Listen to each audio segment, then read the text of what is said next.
We have seen Shedeur Sanders take second-team reps before, but today, interestingly, at least during one move-the-ball period, and it was really one of the first move-the-ball periods that we've seen, the Browns actually had Shedeur Sanders go ahead of Dillon Gabriel. Yeah, I think so. I think he's earned it, and I think we've all seen that. He's done a really, really nice job with all of the things that the Browns have given him to do so far. Big news out of Cleveland. Things have taken quite a turn. Mary Kay Cabot, who used to be one of Shedeur Sanders' biggest critics, is now giving him credit where it's due. She recently shared that Shedeur has officially moved up to take first-team reps at training camp, ahead of Dillon. According to Cabot, Shedeur didn't just land the spot, he genuinely earned it, showing real improvement and skill. This is a big shift in how Shedeur is being talked about, and it really speaks to his hard work and focus. Cabot now says he's no longer just a rookie backup, he's a real contender for the starting QB job. Head coach Kevin Stefanski has reportedly approved Shedeur for those first-team reps, which are expected to start next month. It's a big step forward, and a clear sign that Shedeur is ready to compete at the top level. As we get closer to the season, all eyes will be on Shedeur to see if he can lock in that starting role. But it wasn't always this way. Back during minicamp and OTAs, Cabot was one of his toughest critics. She constantly labeled him as a fourth-team quarterback and argued that he wasn't getting the reps he needed to show what he could do. For a while, she seemed like one of the only media figures not sold on his potential. While most of the coverage was backing Shedeur, Cabot stood firm in her doubts about whether he was truly ready. The way it played out yesterday is the way that I thought it would, is that Shedeur right now is the fourth-team quarterback. He did not take any team reps yesterday. Sometimes there's misinformation that comes out of an OTA like that, but he just did not take any team reps. And not just that he wasn't the second guy or the first guy, he didn't take any 11-on-11s yesterday. At one point, Mary Kay Cabot even claimed that Cleveland wasn't setting up Shedeur Sanders to compete for the starting role. In her view, Shedeur wasn't in line to start any preseason games, at least not yet. While he was holding it down with the fourth-team offense, Cabot highlighted that he wasn't being prepped the same way as Dillon Gabriel or the more experienced Kenny Pickett. According to her, the coaching staff hadn't given Shedeur the go-ahead to practice with the first-team unit, leaving a lot of people wondering what his actual role on the team would be. At that stage, it was obvious Shedeur still had a lot to prove. When Cabot was pushing the idea that Shedeur was stuck as the fourth-string QB, plenty of people pushed back, and Kimberly A wasn't having it. When she was asked whether Shedeur had been buried on the depth chart, she didn't hesitate. Kimberly shut the notion down completely. She said flat out that there was no way you could seriously put him in that spot. Anyone who thought Shedeur was being overlooked, she said, was just getting it wrong. According to Kimberly, it wasn't just unlikely, it was straight up inaccurate to say he wasn't being noticed. His skill, presence, and the way he played made it impossible to ignore him. He's as old as Harry, and you're sending him out there against these guys. I don't like anything about it. Extension because it hurts the team every way you look at it. And then finally, Kmart. If I said Cleveland, are they making a mistake burying Shedeur Sanders on their depth chart?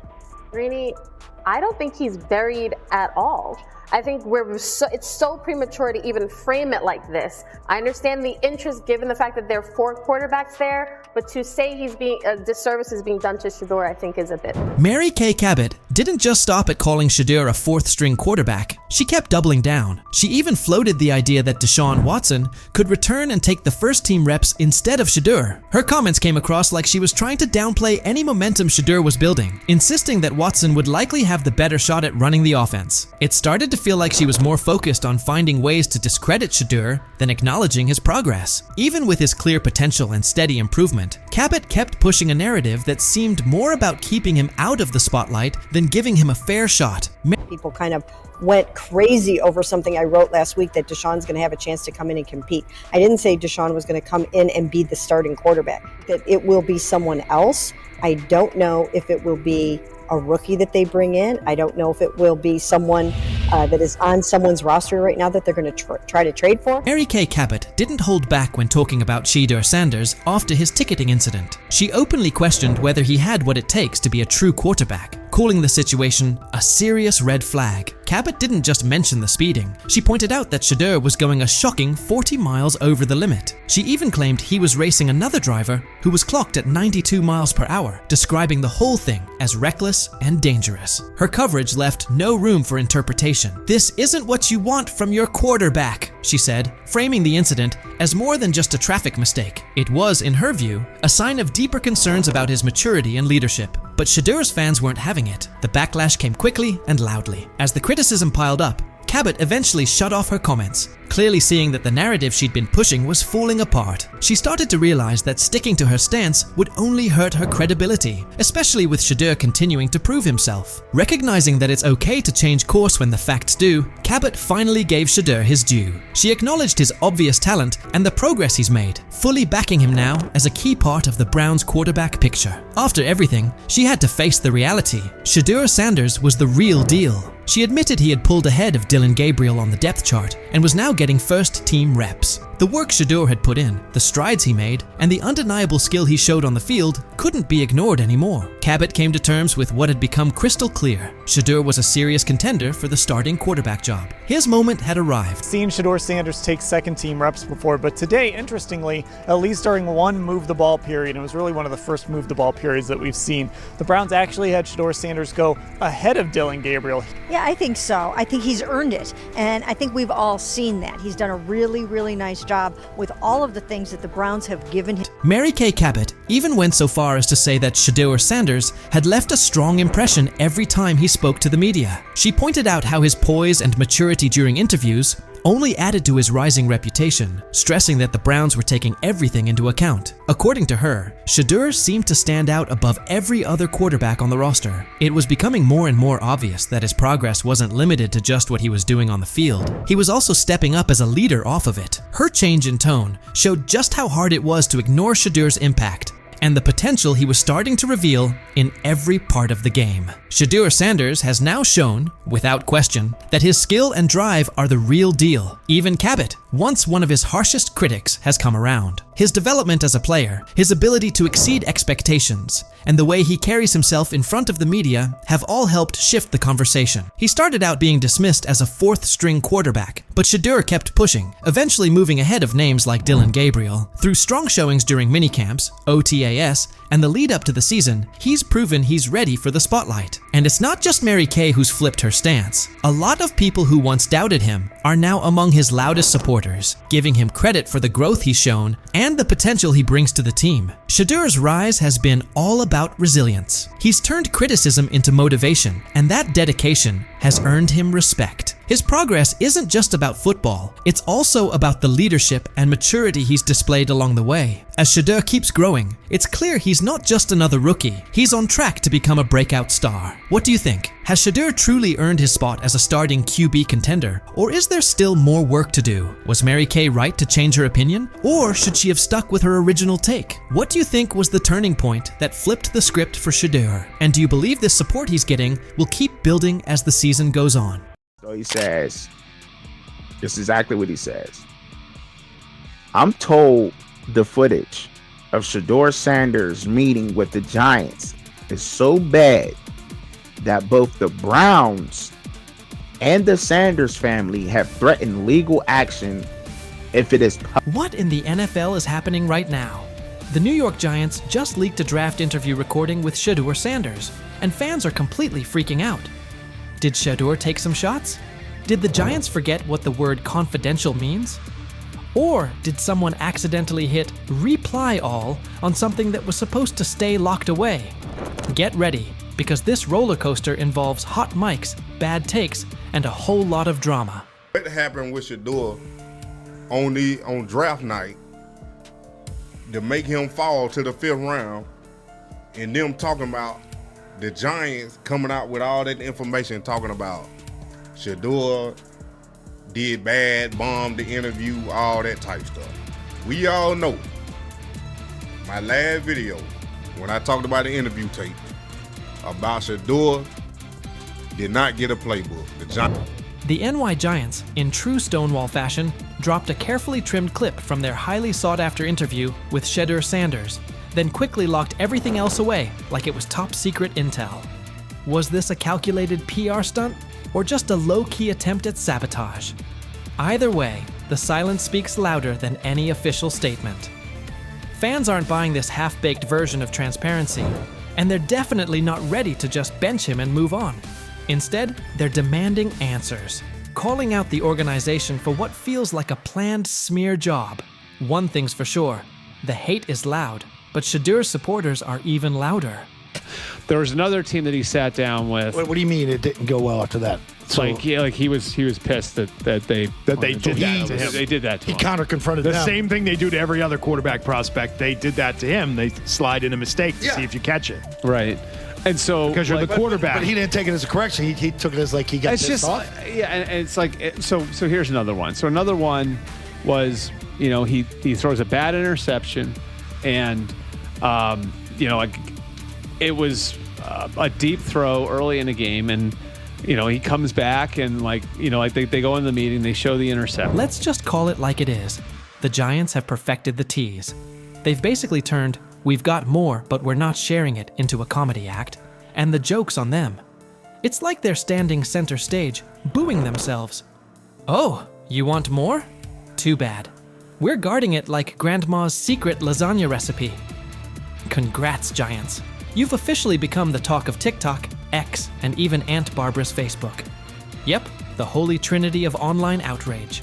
This whole thing screams drama, screams petty, and definitely screams PR disaster in a fitted cap.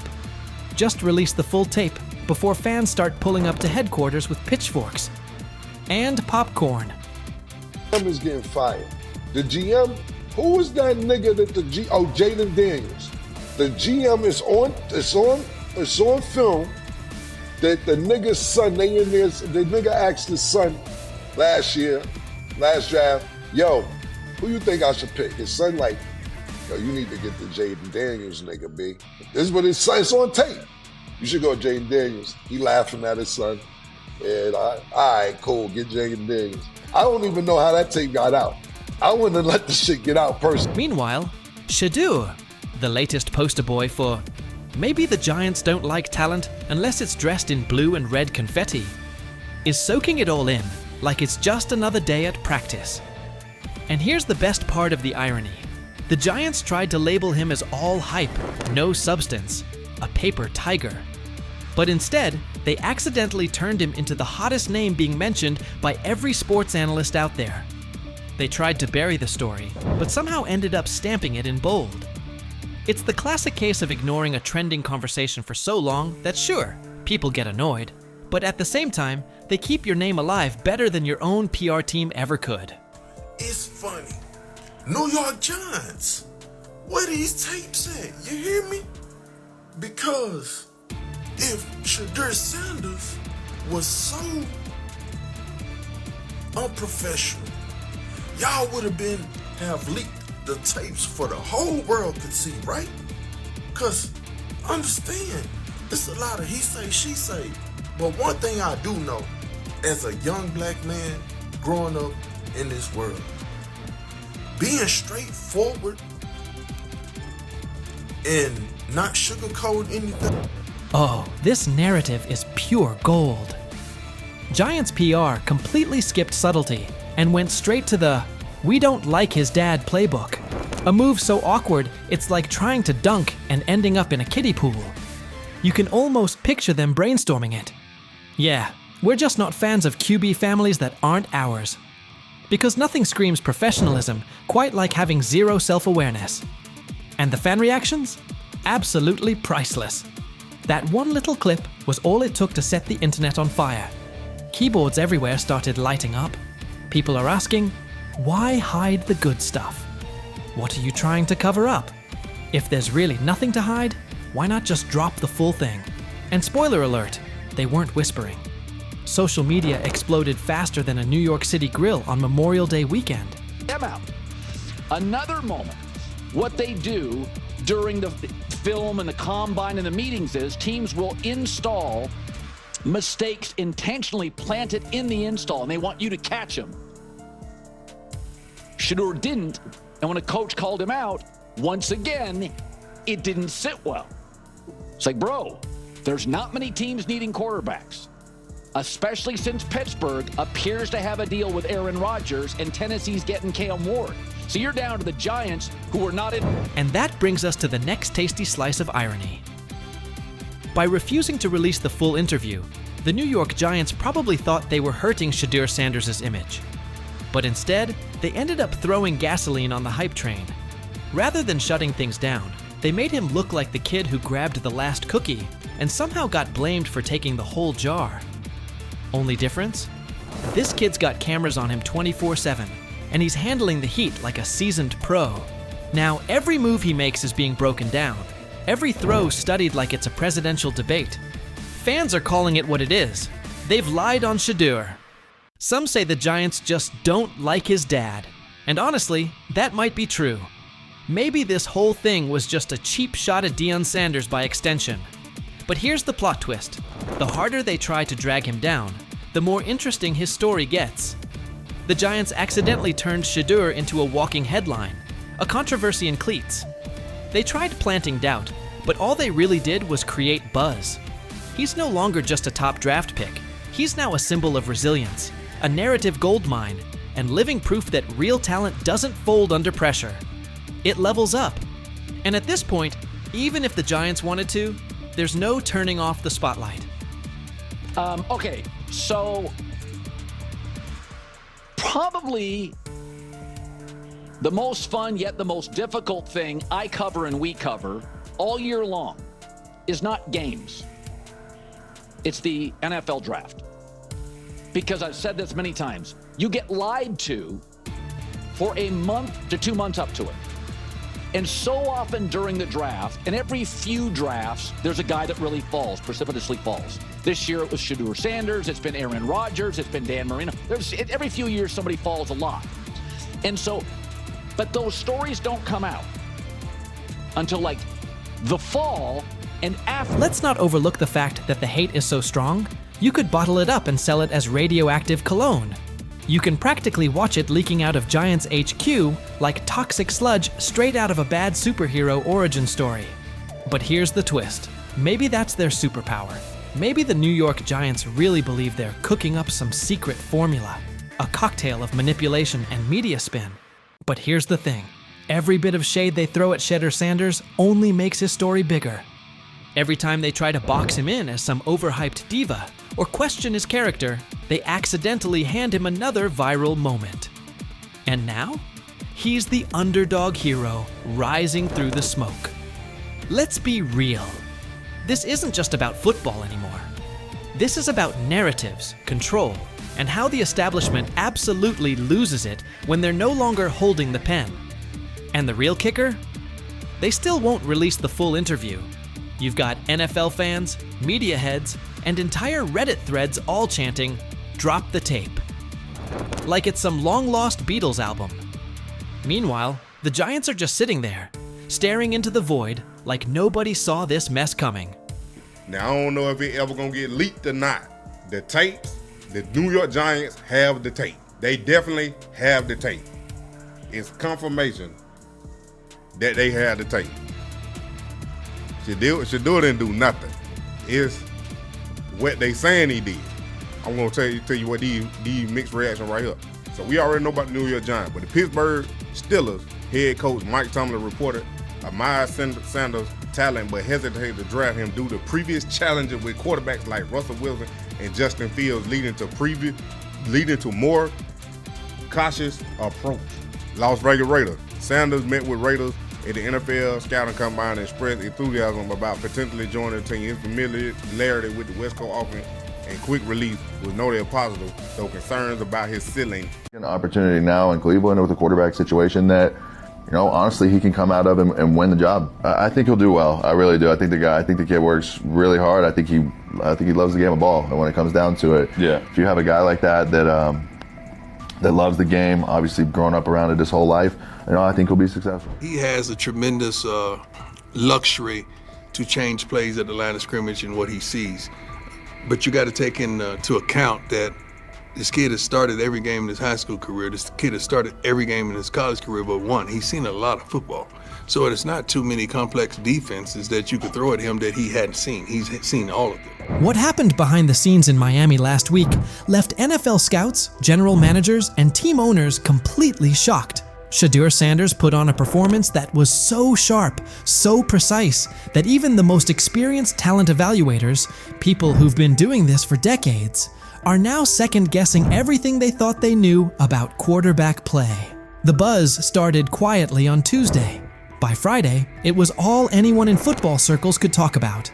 And now it makes total sense why Deion Sanders has been so confident about his son's NFL future. What you're about to hear could seriously shift the way you see the 2025 NFL Draft. But before getting into the details of that private session, take a second to think about this. How many times have we seen quarterbacks hyped up only to fall apart under real pressure? How often do college stars shine in the NCAA but fold when they step into the NFL's high-stakes environment? The league's history is full of QBs who looked unstoppable in college but couldn't cut it at the next level. That's exactly why what Shedeur did last week is so unbelievable. This wasn't a flashy highlight reel against weak college defenses. It wasn't a carefully edited clip designed to go viral. This was a real, high-stakes NFL-style workout, with all the pressure you can imagine. Here's what we know. About 3 weeks ago, word started to get around that Shedeur had scheduled a private workout in Miami. But this wasn't just any workout. It took place at a top-tier training facility, the kind of place where legends like Tom Brady and Aaron Rodgers go during the offseason to sharpen their skills. It's a spot known for its privacy and intensity, far away from media noise. But here's where things got really serious. Shedeur didn't just bring in a few position coaches or local scouts. He invited the big names, the harshest critics. These were evaluators who don't get impressed by flashy stats or famous families. Think former NFL defensive coordinators who've built entire careers on shutting down elite QBs. Think scouts who've analyzed everyone from Peyton Manning to Patrick Mahomes. And they all showed up, every one of them. Inside the facility, the vibe was intense. 15 NFL decision makers, execs, scouts, and coaches were spread across the field. Clipboards out, stopwatches ticking, no smiles, no reactions. Just stone-faced pros who don't hand out compliments lightly. Then Shedeur walked onto the field. No hype, no background music, no cameras trying to catch a viral moment. Just him, carrying the weight of his family name and the hopes of Colorado fans everywhere. The place went silent, and what followed? That's when everything changed. I think he's done a great job. He's a super nice kid. Those guys, the people I work with that interview him and stuff, he's a great guy. He's just got to, he's got to kind of put himself under the radar and work every day, which he seems to be doing. The first drill looked pretty basic on the surface. 40-yard throws to stationary targets. Seems simple, right? Not exactly. These weren't college-level wideouts standing out there. They brought in former NFL receivers, guys who really understand how to create separation and run routes with pro-level precision. These are the kinds of receivers who can truly expose whether a quarterback has what it takes or not. Shedeur steps up to the line. First throw, absolute laser. 40 yards, fast and clean. Tight spiral, right on target. Hits the receiver perfectly in stride. Scouts glance at each other, but no reactions yet. They've seen strong arms before. Then comes the second throw. Still 40 yards, but now it's a comeback route. Way more challenging. The timing has to be spot on. The throw needs to be out before the receiver even makes his cut. Shedeur doesn't just hit the pass. He reads it ahead of time, releasing the ball before the receiver even turns. When the ball lands right in the receiver's chest, just as he comes out of the break, even some of the veteran coaches are caught off guard. One scout literally drops his clipboard. And that was just the warm-up. The real challenge came next. Game simulation. Imagine this. A mock defense made up of former NFL players. Not fringe guys, but legit starters from just a couple of seasons ago. These defenders know how to bait quarterbacks, disguise their coverage, and turn up the pressure. Here's the setup. 2-minute drill. Down 6 points. 85 yards to go. No timeouts. It's the kind of pressure that usually breaks college quarterbacks and separates the real ones from the hype. Shedeur lines up under center. The defense shows one look, but you can tell something's coming. There's a shift about to happen. Classic disguise to force confusion. As soon as the ball is snapped, the coverage rotates, just like expected. Most young QBs would freeze, panic, or try to force something risky, but not Shedeur. He steps up into the pocket with the kind of calm you see from seasoned pros. Eyes downfield the entire time. Then, he sees it. A tiny window, open for maybe half a second. A slot receiver breaking on a dig route. The linebacker trailing just behind.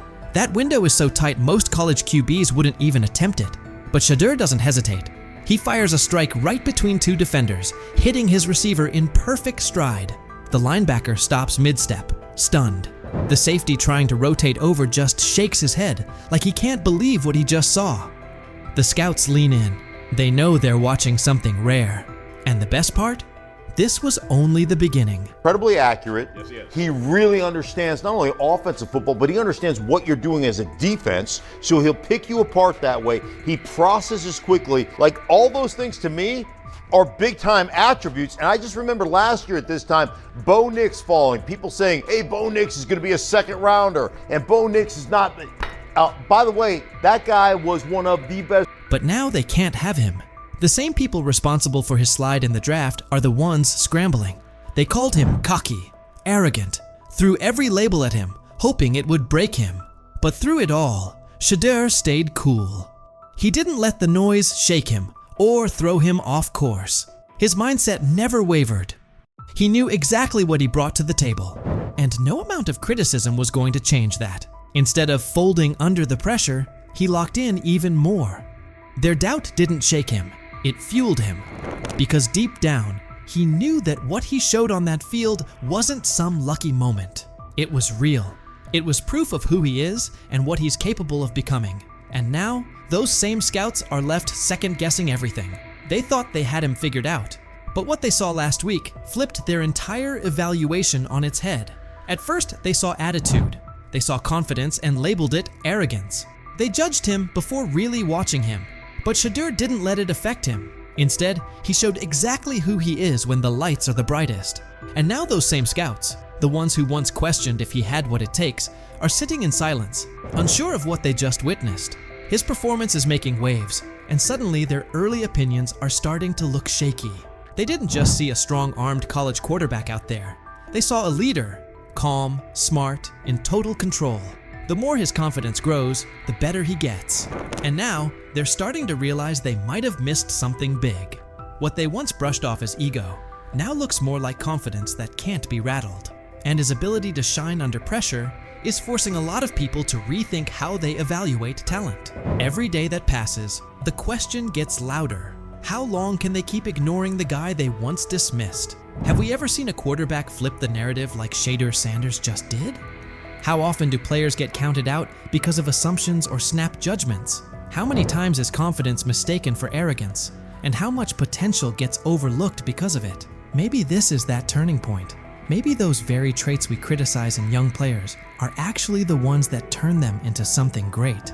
What if Shedeur is exactly the kind of quarterback the league's been missing? What if we're watching the start of something special? So what do you think? Could Shedeur Sanders be the real deal? And what kind of impact will his rise have on the 2025 NFL Draft? Really, really good. Proud of you. All right. Cool.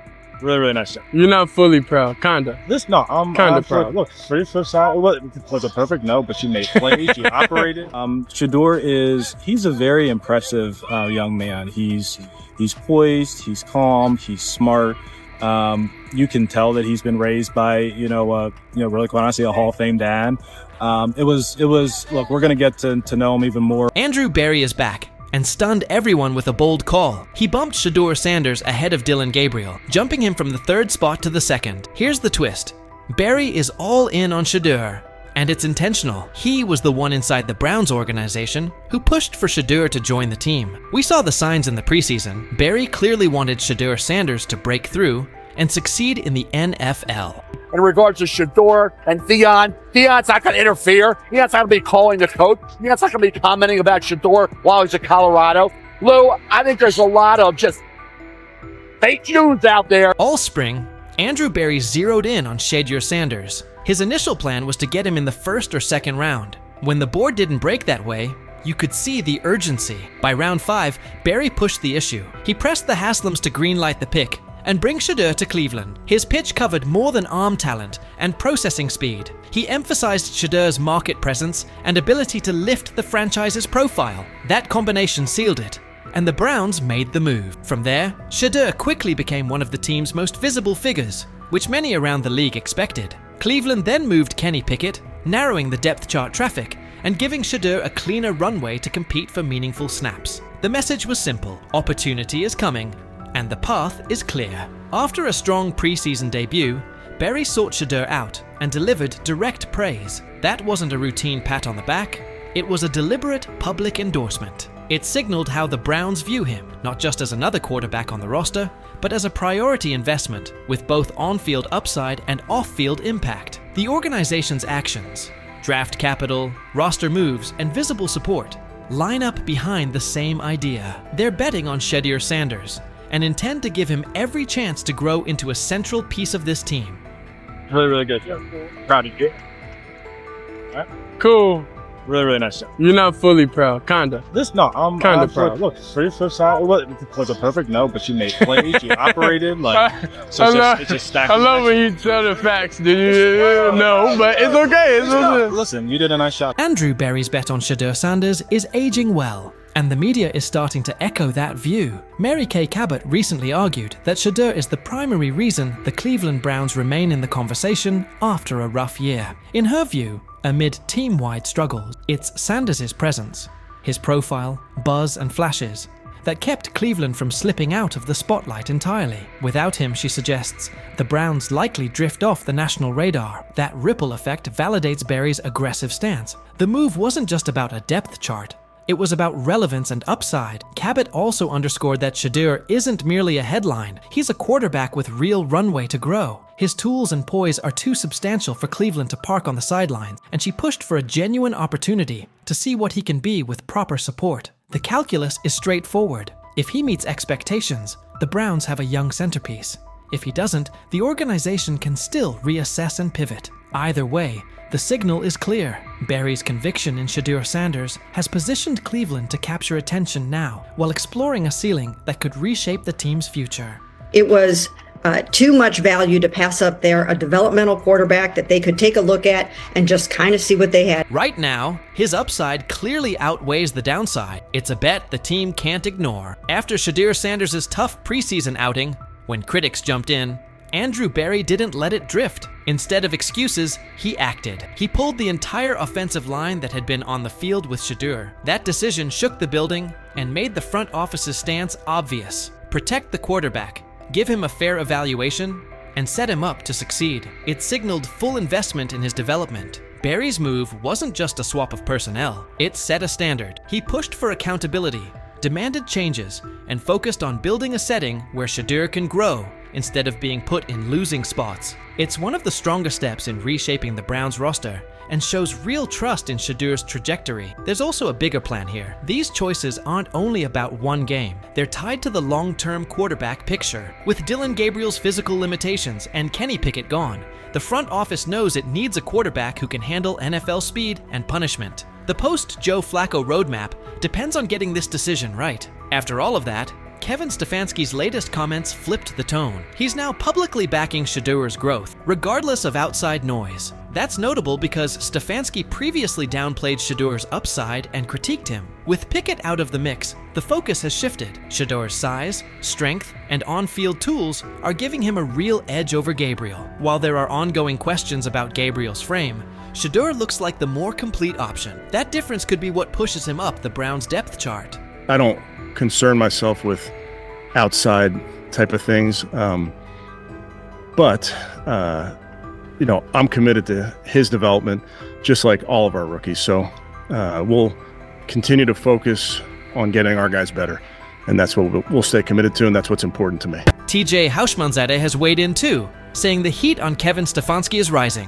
and a lot of it stems from Andrew Berry's aggressive choices. Houshmandzadeh pointed out that the microscope on Cleveland's quarterback plan is getting sharper, leaving Stefanski with little room for error. His warning was direct. If Stefanski keeps capping Shedeur Sanders' role or downplaying his importance, it could put his job at risk. With the front office and fan base tracking every move and Berry firmly behind Shedeur, any attempt to slow him down could push Stefanski onto the hot seat. Bottom line, Berry's steadfast backing of Shedeur Sanders now defines the Browns' quarterback landscape, and the ripple effects are everywhere. From the early draft push to the decisive preseason calls, Berry has made it clear he intends to give Shedeur a real runway. That stance hasn't just shifted the depth chart, it's also forced key figures, Stefanski included, to recalibrate their approach. What used to be a conversation full of doubts about Shedeur's ceiling has turned into a high-stakes pivot point, with Berry's conviction driving the agenda. As the pressure builds, Stefanski stands at a decision point. The spotlight on Shedeur, the expectations from fans, and the backing from the front office leave minimal margin for missteps. Stefanski has to balance his system with the reality that Barry's faith in Shedeur is now central to the team's direction. The future of the position in Cleveland may hinge on how well Stefanski manages that balance. With Barry all in,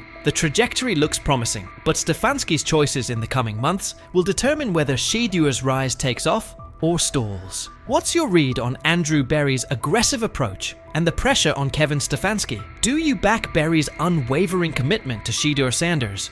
Or is it too much risk for a young quarterback? And how do you feel about Stefanski's shift in tone, given his earlier skepticism? Share your take below. Does this pressure cooker sharpen the Browns, or set them up to stumble?